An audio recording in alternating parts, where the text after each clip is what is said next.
Hello friends, నా పేరు doctor Mohammed Inamul Hasan. So ఈరోజు మనం డిస్కస్ చేయబోయే టాపిక్ ఏంటంటే హెయిర్ ఫాల్. సో హెయిర్ ఫాల్‌కి చాలామంది కొంచెం ఇబ్బంది పడుతూ ఉంటారు. అండ్ హెయిర్ ఫాల్ రీజన్స్ ఏముంటాయి? అసలు హెయిర్ ఫాల్ రావడానికి మెయిన్ కాజెస్ ఏంది? అండ్ హెయిర్ ఫాల్ కూడా చాలా రకాలది ఉంటది. హెయిర్ ఫాల్ అంటే ఓన్లీ ఎంటికలు ఊడిపోవడం అదొక్కటే కాకుండా దానికి ఒక ప్యాటర్న్స్ ఉంటది. ప్యాటర్న్స్ బట్టి మనకు ఏ రకమైన హెయిర్ ఫాల్ ఉంది అండ్ ఇది తొందరగా తక్కువ అవుతదా? లేదా? అన్నట్లు మనం తెలుసుకుందాం ఈరోజు. సో హెయిర్ ఫాల్‌లో చూడండి, scientific name of our hair fall is alopecia అంటాం దానికి. సో ఎలోపేషియాలో మనకు ఇంకా డిఫరెంట్ రకాలనేవి ఉండడం జరుగుతది. So mainly the first thing ఏంటంటే ఎక్కువగా చూస్తాము, దట్ ఈస్ ఎలోపేషియా ఏరియాటా అంటాము. ఎలోపేషియా ఏరియాటా అంటే మీరు గూడా చాలామందిని జూషుంటారు. తలలో రౌండ్ ప్యాచెస్ అయిపోవడం జరుగుతది. ఇంకా ఇక్కడొక ప్యాచ్, అక్కడ మొత్తం హెయిర్స్ అనేది వెళ్ళిపోవడం జరుగుతది. స్కిన్ మొత్తం షైనింగ్ కొడుతూ ఉంటది. సో ఇలా ప్యాచెస్‌లో, సర్క్యులర్ ప్యాచెస్‌లో మీకొకవేళ హెయిర్ ఫాల్ అవుతుంది. ఏ హెయిర్స్ వెళ్ళిపోతున్నాయి అంటే దానికి మనం ఎలోపేషియా ఏరియాటా అని చెప్తూ ఉంటామనమాట. ఇంకొకటేంటంటే ఎలోపేషియా బార్బీ అంటాము. సో ఇదేంటంటే ఇందులో గూడా మనకు సర్కిల్స్‌లోనే హెయిర్స్ పోతాయి. కానీ ఇది యూజువల్లీ బియర్డ్‌లో ఉండడం జరుగుతదనమాట. గడ్డం దగ్గర మనకు రౌండ్ ప్యాచెస్ అనేటివి వచ్చి హెయిర్స్ అక్కడ వెళ్ళిపోవడం, మీసాల దగ్గర వెళ్ళిపోవడం. ఈ 2 హెయిర్ ఫాల్స్ ఏంటంటే అండి, 2 హెయిర్ ఫాల్స్ మనకు ఆటో ఇమ్యూన్ అటాక్ మూలాన రావడం జరుగుతది. అంటే దీనికి ఎక్స్‌టర్నల్ రీజన్స్ ఉండవు. డస్ట్ వల్ల పోయింది, దానివల్ల పోయింది అన్నట్లు కాకుండా మన బాడీలో యాంటీబాడీస్ అని ఉంటాయి. యాంటీబాడీస్ ఏంటంటే వైరల్ ఇన్ఫెక్షన్ గానీ, బాక్టీరియల్ ఇన్ఫెక్షన్ గానీ, ఎనీ కైండ్ ఆఫ్ ఇన్ఫెక్షన్ బాడీలో వస్తే ఈ యాంటీబాడీస్ ఫైట్ జేస్తదనమాట. ఫైట్ జేసి మన బాడీని హెల్తీ ఉంచుతది. కానీ ఈ కండిషన్‌లో ఏమవుతదంటే ఈ యాంటీబాడీస్ బై మిస్టేకల్లీ మన హెయిర్ ఫాలికల్స్‌ని చంపుతూ ఉంటది. అంటే హెయిర్ ఉత్పత్తి జేసే సెల్స్ కణాలుంటాయి గదా! ఆ కణాలని అటాక్ జేస్తూ ఉంటదనమాట. సో, అప్పుడు మనకు ఈ సర్కిల్స్‌లో వెళ్ళడం జరుగుతది. సో, ఇది 2 టైప్స్‌లో ఇలా ఆటో ఇమ్యూన్ జరుగుతది మనకు అటాక్. ఒకటి ఎలోపేషియా ఏరియాటాలో జరుగుతది. ఇంకొకటేంటంటే ఎలోపేషియా బార్బీలో జరుగుతదనమాట. దాని తర్వాత జనరల్లీ మనం జూశేదేంటి, మేల్ జ మేల్స్‌లో హెయిర్ ఫాల్ ఎక్కువగా ఉంటది. అండ్ ఈ ఏరియాలో వాళ్ళకు హెయిర్ ఉండదు. వెనక మాత్రమే ఇక్కడ హెయిర్ ఉంటది. సో, దీనికేంటంటే మేల్ టైప్ ఆఫ్ బాల్డ్‌నెస్ అని చెప్తూ ఉంటామనమాట. లేదంటే మేల్ ప్యాటర్న్ ఆఫ్ బాల్డ్‌నెస్ అని చెప్తాము. ఇది యూజువల్లీ మనకు ఏంటంటే మన జెనెటిక్ హిస్టరీ, ఫెమిలియల్ హిస్టరీ ఒకవేళ ఉందనుకోండి, దానివల్ల మనకు ఇది రావడం అనేది జరుగుతూ ఉంటదనమాట. దాంతో సహా ఇంకొక రకమైన ఎలోపేషియా ఉంటది. అంటే హెయిర్ ఫాల్ ఎలోపేషియా టోటాలిస్ అంటాం మనం దానికి. ఎలోపేషియా టోటాలిస్ అంటే బాడీలో ఆల్మోస్ట్ హెయిర్స్ అనేది వెళ్ళిపోవడం జరుగుతది. It is also because of auto immune attack అన్నమాట. అంటే ఇక్కడి నుంచి ఇక్కడ వరకు ఎన్ని హెయిర్స్ ఉన్నాయి అన్నీ మొత్తం సాఫ్ అయిపోతది. క్లియర్ అయిపోతది. సో, ఎలోపేషియా టోటాలిస్ టోటల్లీ మీ హెడ్ అనేది క్లియర్ అయిపోతది. సో, ఇది గూడా ఆటో ఇమ్యూన్ అటాకే. ఒక ఇంటిక గూడా ఉండదు. Alopecia totalis. ఇంకొక ఎలోపేషియా ఉంటది. ఎలోపేషియా యూనివర్సాలిస్ అంటాం దానికి. ఇందులో ఏం జరుగుతది అంటే బాడీలో ప్రతి చోట మనకు హెయిర్ ఫాల్ అనేది అవుతూ ఉంటది. అది ఈ ఐబ్రోస్ కానివ్వండి, గడ్డం కానివ్వండి, మీసాలు కానివ్వండి, తల కానివ్వండి, హ్యాండ్స్, లెగ్స్ అంటే బాడీలో హెయిర్స్ అనేది టోటల్‌గా ఉండదు. అలోపేషియా యూనివర్సాలిస్ అంటాము. సో, ఇలా మనకు డిఫరెంట్ రకాలుంటది. ఇంకా ఫీమేల్స్‌లో గూడా ఎలోపేషియా జూస్తూ ఉంటాము. సో, ఈ ఎలోపేషియాతో సహా ఫీమేల్స్‌లో ఇంకొక రకం మనం జూస్తాము. ఫీమేల్ ప్యాటర్న్ బాల్డ్‌నెస్ అంటాము. ఇప్పుడు మేల్ ప్యాటర్న్ బాల్డ్‌నెస్‌లో ఏమవుతది మీకు, ఇప్పుడు ఫర్ ఎగ్జాంపుల్ ఇక్కడ వరకు ఇప్పుడు చూడండి, నాకు హెయిర్స్ ఇక్కడ వరకున్నాయి. సో, ఇది హెయిర్ లైన్ అంటాం దీనికి. సో, ఇది మెల్లమెల్లగా వెనకకి పోతూ ఉంటది.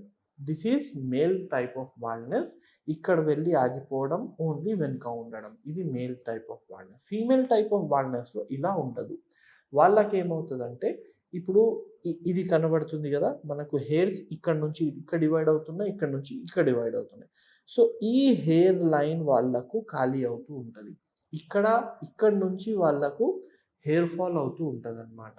So, that is female pattern baldness అనమాట. సో, పోనీ ఏమైపోతదంటే ఇక్కడ మనకు హెయిర్స్ కనబడతది. మొత్తం మధ్యలో స్కాల్ప్ అనేది కనబడుతూ ఉంటది ఫీమేల్స్‌లో.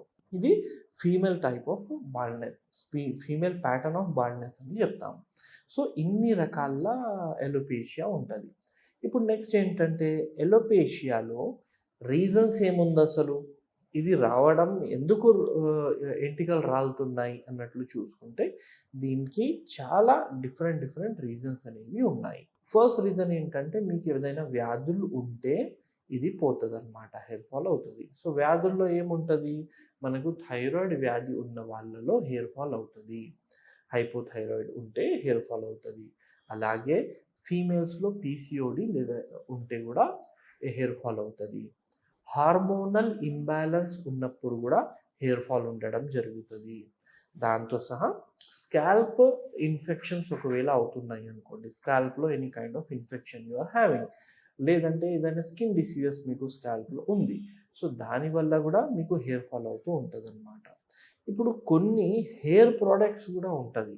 అంటే కొన్ని హార్మ్‌ఫుల్ షాంపూస్ ఉంటాయి. హెయిర్ కేర్ ప్రొడక్ట్స్ అని జనాలు యూజ్ చేస్తూ ఉంటారు. సో, ఆ ఎక్సెసివ్ కెమికల్ యూసేజెస్ వల్ల గూడా మనకు హెయిర్ ఫాల్ అవ్వడం జరుగుతూ ఉంటది. అండ్ కొన్ని సందర్భాల్లో బికాస్ ఆఫ్ అనదర్ ట్రీట్మెంట్స్ మనకు హెయిర్ ఫాల్ అవుతూ వస్తదనమాట. అనదర్ ట్రీట్మెంట్స్ అంటే జస్ట్ లైక్ ఇప్పుడు క్యాన్సర్ ట్రీట్మెంట్ మనం తీసుకున్నాము. సో, ఆ రేడియేషన్, కీమోలో గూడా మనకు హెయిర్ ఫాల్ అనేది అవ్వడం జరుగుతుంది. అండ్ దీంతో సహా ఏజ్ రిలేటెడ్ ప్రాబ్లమ్ గూడా ఉంది హెయిర్ ఫాల్. కొంచెం ఏజ్ ఎక్కువ అవుతుంది. మీరు ఒక 60 దాటారనుకోండి, ఆ టైంలో మీకు హెయిర్ ఫాల్ అనేది కామన్‌లీ మనం చూస్తూ ఉంటాము. And no doubt genetic and familial history. ఒకవేళ మీ ఫ్యామిలీలో ఎవరికైనా హెయిర్ ఫాల్ ఉంది. మీ ఫాదర్‌కి గానీ, మీ బ్రదర్స్‌కి గానీ, మీ తాత ముత్తాతల్లో ఎవరికైనా ఎలోపేషియా లాంటి ప్రాబ్లమ్ ఉంది అంటే మీకు గూడా వచ్చే అవకాశం అనేది ఉంటదనమాట. ఇప్పుడు నెక్స్ట్ ఇవన్నీ ఉన్నాయి.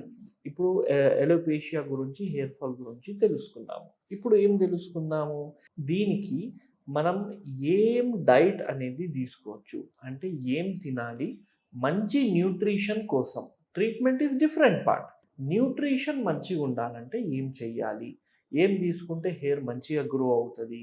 హెయిర్ ఫాల్ అవ్వదు అన్నట్లు చూసుకుంటే ఎనీమియా వల్ల గూడా కొంచెం హెయిర్ ఫాల్ అవుతది. సో, ఇవన్నీ నేను ఏమేమి చెప్తున్నానో అవి నోట్ చేసుకోండి మీరు. ద ఫస్ట్ థింగ్ ఏంటంటే బ్రాకలీస్. సో, బ్రాకలీస్ అంటాం కదా! ఆ బ్రాకలీస్ మీరు మంచిగా తినొచ్చు. స్వీట్ పొటాటోస్ మీరు మంచిగా తినొచ్చు. దాంతో సహా షల్జమ్ అంటాము. అంటే బీట్రూట్ అంటాము. సో, ఆ బీట్రూట్ గూడా మంచిగా తినొచ్చు. Spinach it consist of iron. So, spinach అంటే పాలకూర అంటాము. సో, పాలకూర గూడా మీరు తినొచ్చు. దాంతో సహా కాలీఫ్లవర్ కూడా తినొచ్చు. గార్లిక్ గూడా తినొచ్చు. ఇవన్నీ ఏంటంటే మనకు హెల్ప్ జేస్తది. మన బాడీని ప్రిపేర్ జేస్తది. ఇంకా ఫ్రూట్స్‌లో ఒకవేళ మనం జూసుకున్నామనుకోండి, ఫ్రూట్స్‌లో ఏంటంటే చెర్రీస్ ఉన్నాయి, యాపిల్స్ ఉంది, బెర్రీస్ ఉన్నాయి, పీనట్స్ ఉన్నాయి, అండ్ గ్రేప్స్ ఉంది, పైనాపిల్ ఉంది. ఇవన్నీ మనకు ఫ్రూట్స్‌లో చాలా మంచిది హెయిర్ ఫాల్ కోసం. అండ్ నెక్స్ట్ మనం జూసుకున్నామనుకోండి బ్రెడ్స్ ఉన్నాయి. బ్రౌన్ బ్రెడ్ అనేది మీరు తీసుకోవచ్చు. అండ్ ప్రోటీన్ సోర్సెస్ మంచిగా ఉండాలి. ప్రోటీన్ సోర్సెస్ అంటే ఇప్పుడు సీ ఫుడ్స్ ఉన్నాయి. సీ ఫుడ్స్ తీసుకోవచ్చు మీరు. అండ్ ఎగ్, చికెన్, బీఫ్ ఇది ఏంటంటే మనకు ప్రోటీన్ సోర్సెస్ అన్నమాట. ఇవన్నీ తీసుకుంటే మన హెల్త్ బావుంటది. గ్రేయింగ్ ఉండదు ఎక్కువగా. హెయిర్ ఫాల్ అనేది ఎక్కువగా ఉండదు. And few foods we have to avoid. అంటే హెయిర్ ఫాల్ ఉన్నప్పుడు మనం కొన్ని ఫుడ్స్ అనేది అవాయిడ్ చేస్తేనే మంచిది. ఆ కొన్ని ఫుడ్స్‌లో ఏంటంటే ప్రిజర్వేటివ్స్ ఉన్న ఫుడ్స్. అంటే ఏ ఫుడ్ మనం స్టోర్ చేసి పెట్టగలుగుతామో ప్రిజర్వేటివ్స్ ఉంటాయి అందులో. అవి మీరు అవాయిడ్ చేసేయాలి. ప్రాసెస్డ్ మీట్ అవాయిడ్ చేసేయాలి. యాడెడ్ షుగర్ అవాయిడ్ చేయాలి. యాడెడ్ షుగర్ అంటే ఆల్రెడీ మనకు చాలా షుగర్ అనేది యాడెడ్ ఉంటాయి ఆ ఫుడ్ ప్రొడక్ట్స్‌లో. సో, ఈ యాడెడ్ షుగర్ గూడా మీరు అవాయిడ్ చేయాలి. ఫ్రెంచ్ ఫ్రైస్, బర్గర్స్ సో, ఇలాంటివి మీరు అవాయిడ్ చేయాలి. అండ్ ఫ్రోజన్ ఫ్రూట్స్ మీరు అవాయిడ్ చేయాలి. ఫ్రోజన్ ఫుడ్ అంటే ఆల్రెడీ ఫ్రిడ్జ్‌లో పెట్టి ఉంటది. మనం కొనుక్కొస్తాము. ఇన్‌స్టాంట్‌లీ కుక్ చేస్తాము. అలాంటివి ఫ్రోజన్ ఫుడ్స్ కూడా మీరు అవాయిడ్ చేయాలి. సో, ఈ డైట్ ప్యాటర్న్ అనేది మీరు ఒకవేళ ఫాలో అవుతే it will help you a lot in alopecia అన్నమాట. So, thank you very much.